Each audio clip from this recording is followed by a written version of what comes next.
Bonjour et bienvenue dans cette nouvelle vidéo dans laquelle je vais vous expliquer comment comment tracer vos supports, tracer vos résistances, connaître la tendance, savoir si la tendance d'une action est à la hausse, est à la baisse. Comment savoir à quel cours on peut espérer vendre une action, à quel moment il faut la vendre, etc., etc. Donc, pour connaître le sens dans lequel va aller une action, on va suivre, on va regarder un petit peu l'historique, parce que même si euh, les données du passé ne reflètent pas les données du futur, ils reflètent quand même, la, donnent des indications sur le niveau psychologique, le niveau d'achat psychologique euh, des acheteurs et des vendeurs. Alors ça donne des niveaux d'achat psychologiques et de vente. Pourquoi? Parce que on va se rendre compte que y a beaucoup de monde qui utilise l'analyse graphique. De fait, comme beaucoup de monde utilise l'analyse graphique, beaucoup de monde se base sur les mêmes éléments pour faire de l'analyse graphique. C'est un petit peu pour ça que lorsqu'une action baisse en dessous d'un certain seuil, euh, elle dégringole, et lorsqu'elle commence à grimper, à dépasser un certain seuil, elle finit par grimper. Et c'est pour ça qu'il faut suivre la tendance, et c'est pour ça qu'il faut utiliser les indicateurs euh, que la majorité de traders voient, parce que c'est par rapport à ces indicateurs-là qu'ils réagissent. Donc pour ça, il y a un indicateur très simple et très puissant, et qui s'appelle la moyenne mobile. Alors quand je dis un indicateur, en fait là j'en utilise trois, puisque j'ai trois moyennes mobiles. J'ai la moyenne mobile à 200. Donc une moyenne mobile, qu'est-ce que c'est? Si vous prenez ici la moyenne mobile qui est en jaune, donc qui est à 19,98 €, si vous vous amusez à prendre les 200 cours de clôture euh, des 200 dernières mesures, vous faites la moyenne et vous obtiendrez ce prix-là. Et puis, pour la moyenne mobile qui est ici, vous prenez les cours de clôture de celui-là, plus de tous les cours et des 200 précédents, celle-là, et vous avez cette valeur-là, etc. Donc ça permet déjà d'avoir une tendance à long terme par rapport aux 200 dernières mesures, suivant l'horizon dans lequel vous êtes. Ici, je suis sur un horizon hebdomadaire, ça veut dire qu'une bougie, c'est une semaine de cotation. Ce qui explique que on a des écarts assez importants d'une semaine. On a ici, on bascule de 21,82 € à 24,08 €. Donc on a des écarts de 10%. Donc ce qui peut s'expliquer sur une semaine, 10%, ça peut être... voilà, ça arrive assez souvent, surtout sur une action comme ArcelorMittal. Donc on a cette moyenne mobile à 200, et on voit deux choses. On voit le cours qui est en dessous de cette moyenne mobile, euh, ce qui veut dire que la tendance à long terme est plutôt baissière.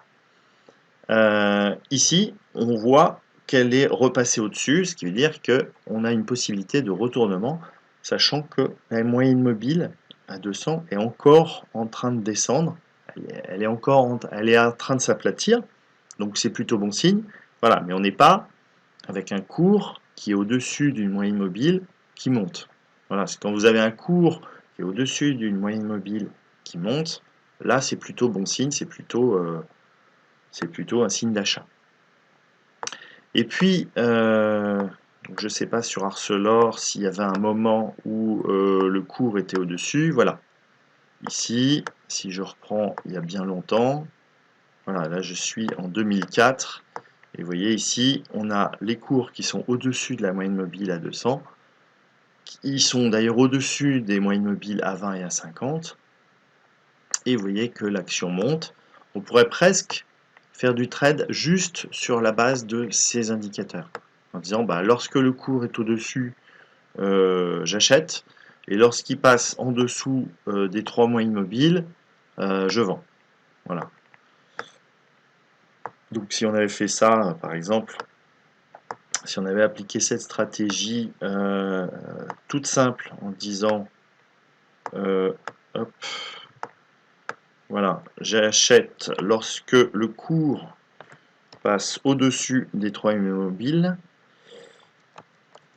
Hop, voilà, donc j'achète à peu près ici, hein, voilà, on va dire au plus cher. Voilà, et je vends quand le cours est descendu en dessous des 3 immobiles. Voilà, donc là, ça me fait, alors, c'est quand même en un paquet de temps, quand même, 253 semaines. 253 semaines, ça fait à peu près 5 ans. Voilà, on a fait 320%. Après, effectivement, il y a moyen de faire mieux. Il y a moyen de faire mieux que ça, et c'est ce qu'on va voir.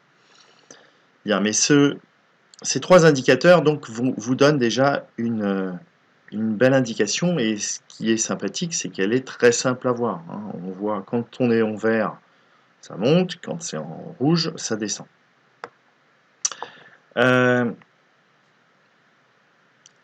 Ensuite, je suis sur un horizon hebdomadaire, je vais passer sur un horizon inférieur. On a vu que la tendance était à la hausse sur l'horizon hebdomadaire. Mais le cours vient de repasser en dessous de la moyenne mobile à 200. Donc pour moi, si on est long terme, c'est pas forcément le bon moment d'acheter. Ça peut être le bon moment de vendre si on a fait une belle plus-value. Voilà, si on avait décidé d'acheter à ce niveau-là, parce qu'on a vu que les cours étaient passés au-dessus de la moyenne à 20 et à 50, pardon. On se dit, bah tiens, je vais acheter, et puis je vais atteindre la moyenne mobile à 200 et prendre mes bénéfices. Voilà, on aurait pu soit vendre ici dès qu'on avait atteint les bénéfices, soit on aurait remonté son stop à ce niveau-là, puis à ce niveau-là, etc. Et du coup, on aurait pu la vendre à peu près à ce niveau de prix-là. Donc, même si on est en horizon hebdomadaire, ce qui peut être sympathique, c'est de regarder, pour savoir si c'est le moment de l'acheter, l'horizon journalier pour voir la tendance au niveau des jours. Et là, bah, on a les mêmes indicateurs avec les moyennes mobiles qui sont en fonction de l'unité de temps, qui est là le jour. Donc là, clairement, on voit qu'on est passé en tendance baissière. Donc là, clairement, pour moi, c'est pas le moment d'acheter, c'est plutôt le moment de vendre. C'est le moment de vendre, mais jusqu'où je peux espérer vendre mon action? Alors pour ça, bah, on va regarder un petit peu ce qui s'est passé un petit peu avant, et on va regarder à quel niveau de prix les prix ont rebondi. Donc je vais partir un petit peu du passé.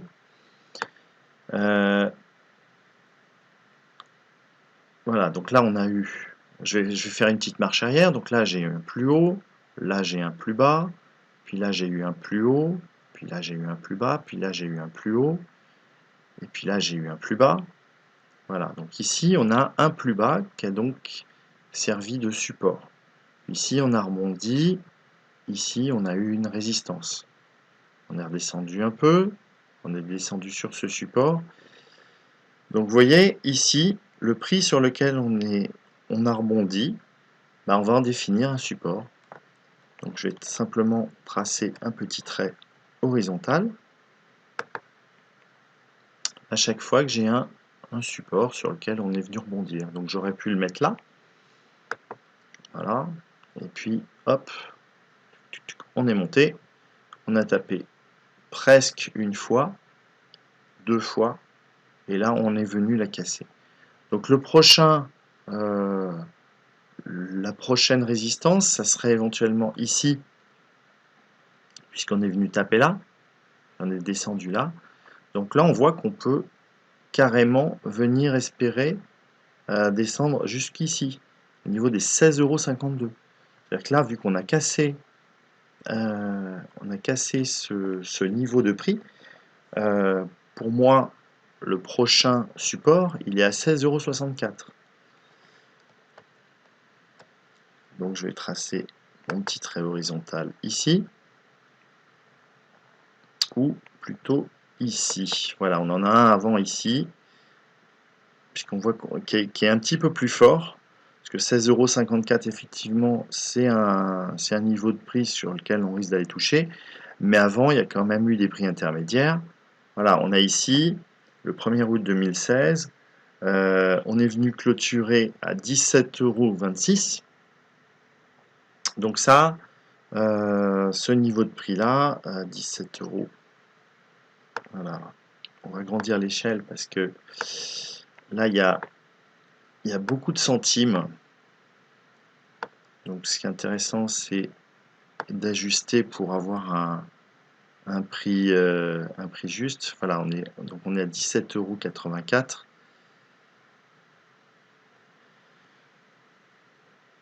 Voilà, donc il y a des chances que le prix descende jusqu'à ce niveau de prix, puisque c'est un prix sur lequel les cours sont venus buter plusieurs fois. Il est venu buter une fois là, il est venu buter une fois là, il est venu buter une fois là, et puis il est redescendu à peu près à ce niveau-là. Voilà, donc là on est ici sur un niveau de prix qui pourrait être un prix de rebond. Donc c'est la raison pour laquelle cette action, je la vends. Et vous voyez d'ailleurs, elle est en train de remonter, alors que le titre, il faut qu'il respire un petit peu, hein. Donc là, sur ce titre, moi j'ai fait une vente à découvert en me disant, donc j'ai passé un ordre à 19,30 €. Voilà, vers ces eaux-là. Quand j'ai vu la cassure, je me suis dit, c'est le moment de vendre. Et puis,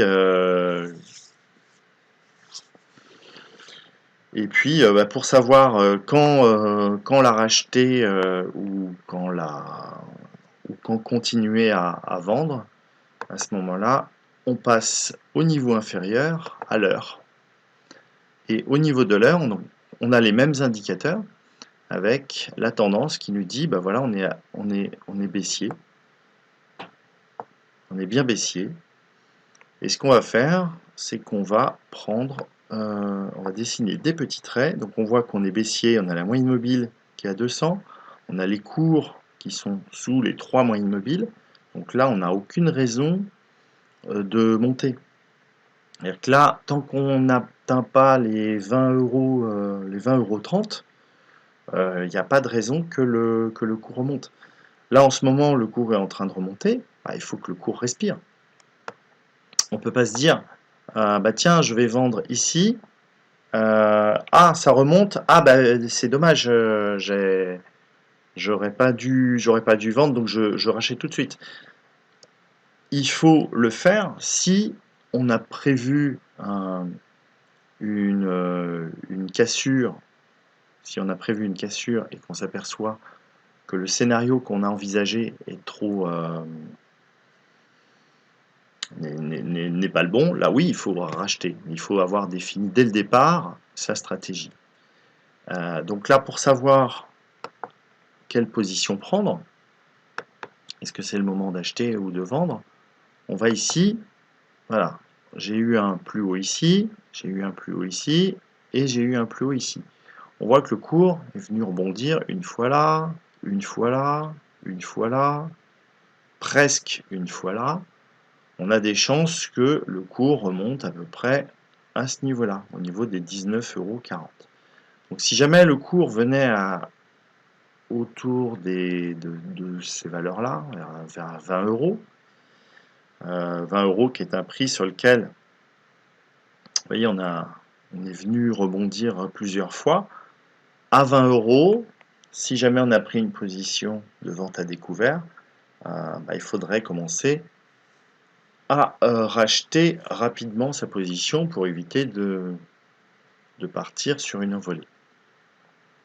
Toujours est-il que là, le titre est en tendance baissière et pour moi, il n'y a pas de raison que les cours remontent. Donc je garde ma position baissière, une position baissière que j'ai prise vers les 18,63 €. Voilà, j'en ai racheté ici. Non, j'en ai vendu, pardon, ici, à ce niveau de prix. Et donc là, je suis en train de perdre de l'argent puisque je vais passer un ordre de vente ici.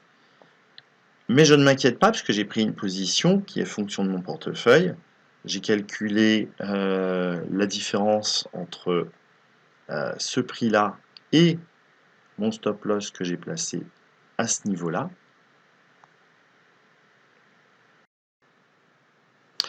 Voilà, donc je continue avec l'analyse de Arcelor pour continuer et voir qu'effectivement cette action elle remonte et c'est normal, hein, une action doit respirer. Donc faut pas, parce que vous avez passé un ordre de vente ici et que vous avez, vous la voyez monter, on n'est pas sur des options binaires où je parie que ça baisse. Ah, bah mince, je me trompe tout de suite. Oui, vous devez avoir une marge d'erreur.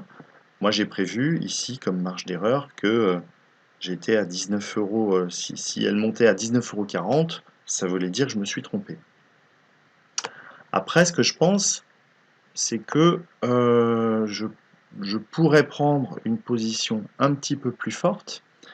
Et c'est peut-être, je vais peut-être recharger à la vente si jamais ce scénario-là se vérifie. C'est qu'ici, j'ai tracé une résistance en partant du point qui était ici et en partant du point qui est ici. Si jamais le cours venait à taper là-dedans et à redescendre, je reprendrai une position à la vente pour renforcer ma position. Et je vais attendre avant de le faire. Je ne vais surtout pas le faire là.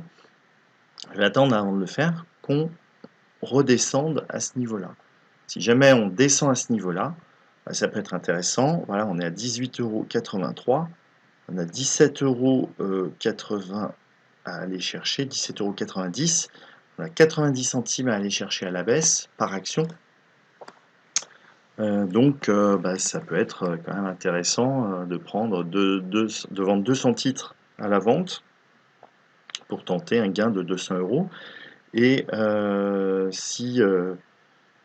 si elle repassait au-dessus des 19,40 €, à ce moment-là, on passerait son ordre d'achat, enfin c'est le stop loss, de toute façon on va le passer dès qu'on a vendu ici son titre, on va passer son stop loss directement pour ne pas perdre plus d'argent qu'il n'en faut pour pouvoir continuer à investir en bourse durablement.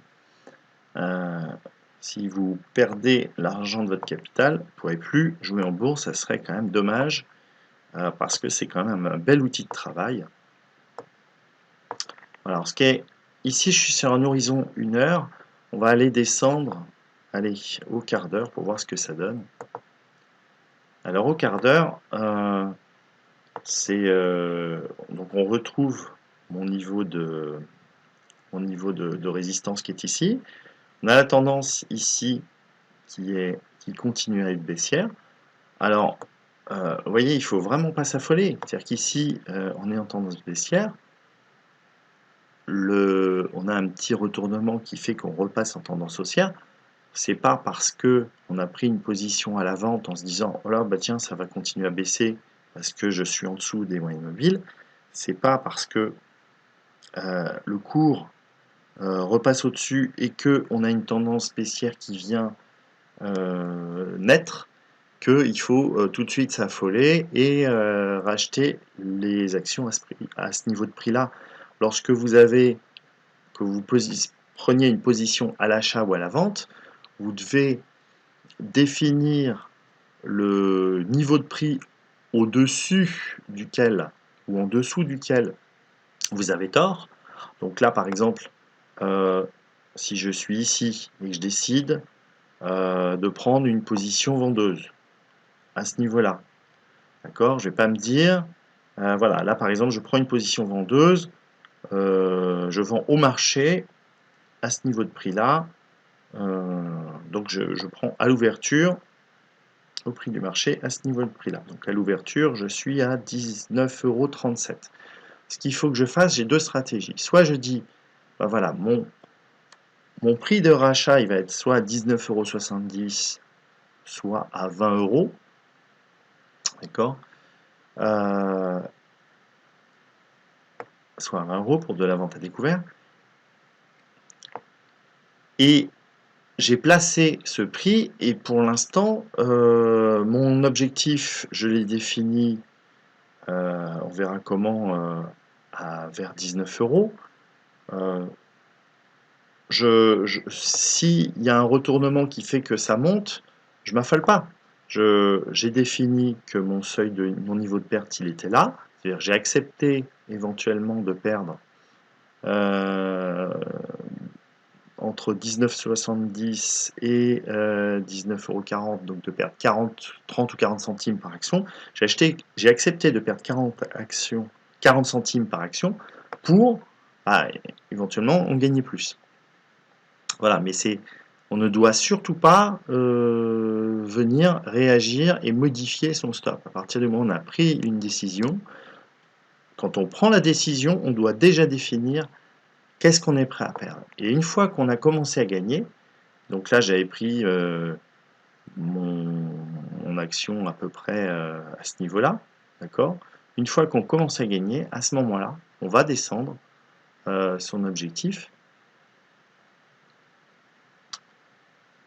Voilà, donc là par exemple ici, si j'avais mis ici mon stop à ce niveau-là, bon ben ça se serait bien passé. J'ai le cours ici le plus bas, j'ai un nouveau plus haut, j'aurais pu mettre un stop de rachat à ce niveau-là, ce qui fait que là j'aurais soldé ma position, j'aurais gagné une petite plus-value puisque j'aurais racheté à 19,43 € des actions que j'ai vendues à 19,60 €. Donc 20 centimes par titre, vous en avez acheté 200, ça vous fait 400, si vous en avez acheté 200, ça fait 40 €. Voilà, donc si par contre vous avez mis votre stop à ce niveau-là et que vous avez été patient, vous allez pouvoir le baisser progressivement et gagner un petit peu plus. Voilà, donc là, ça peut être intéressant. Suivant l'horizon, on a vu qu'au niveau journalier, là je suis sur un horizon 15 minutes, hein, on a vu qu'au niveau journalier, on était carrément baissier. Donc ça peut être intéressant de prendre une position à la vente. Voilà, et puis on va définir son stop par rapport à l'horizon sur lequel on investit.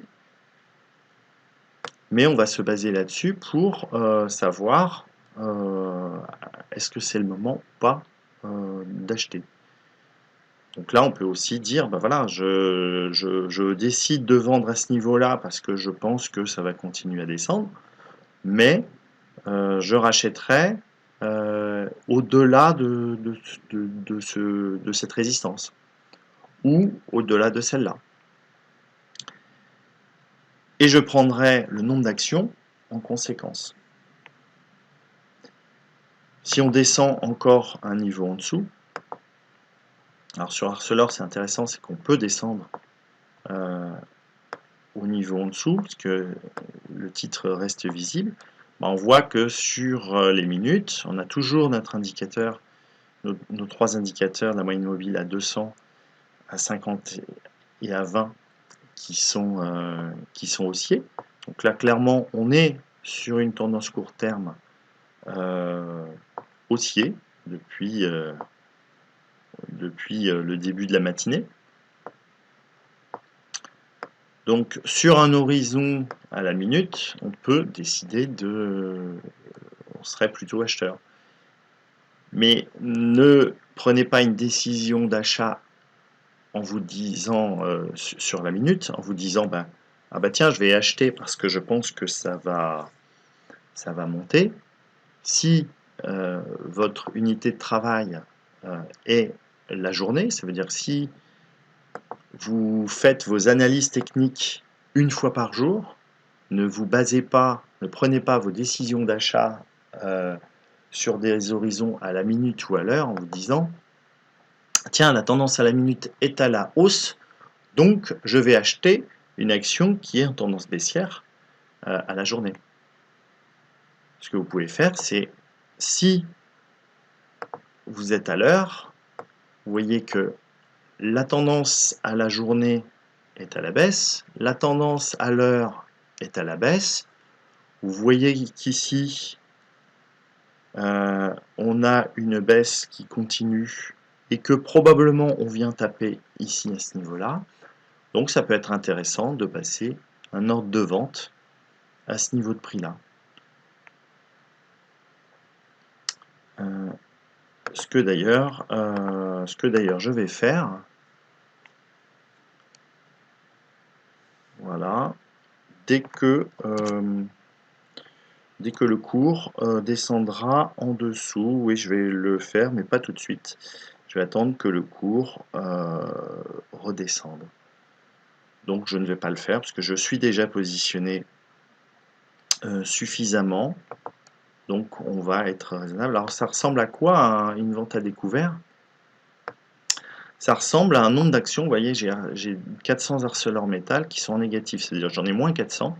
C'est-à-dire qu'il faut que je rachète pour 7534 € d'actions. Donc ici j'ai le prix d'achat. Ici j'ai le résultat sur ce que j'ai fait avec Arcelor et ce que j'ai fait aujourd'hui en plus-value avec Arcelor. Alors ce qui est intéressant, c'est pas très intéressant, mais ce qui est amusant, c'est de voir que parfois on a une variation journalière négative avec des résultats journaliers positifs, puisque lorsqu'on fait de la vente à découvert, plus le cours baisse, plus vous gagnez d'argent à partir du moment où vous décidez de le vendre, par contre. Il ne faut pas confondre la plus-value latente et le résultat effectif. Tant que vous n'avez pas vendu votre action, les plus-values latentes ne valent absolument rien. Voilà, ici, j'ai ma plus-value, ma variation journalière qui est de 246 €. Tant que j'ai pas vendu, tant que j'ai pas acheté, tant que j'ai pas vendu ou racheté mes positions, ces 250 € ne valent rien. Ils sont pas dans mon portefeuille, ils sont juste avec les cours qui évoluent. Voilà, j'espère que cette vidéo vous a plu. Si elle vous a plu, dites-le moi en commentaire, ça me fera super plaisir. Si elle vous a apporté quelque chose, dites-le moi. Si vous avez besoin d'informations concernant l'achat ou la vente à découvert, ou plus d'informations sur l'analyse technique, dites-le moi en commentaire et je me ferai un plaisir de vous répondre. Et je vous dis à très bientôt pour une prochaine vidéo. Ciao, ciao!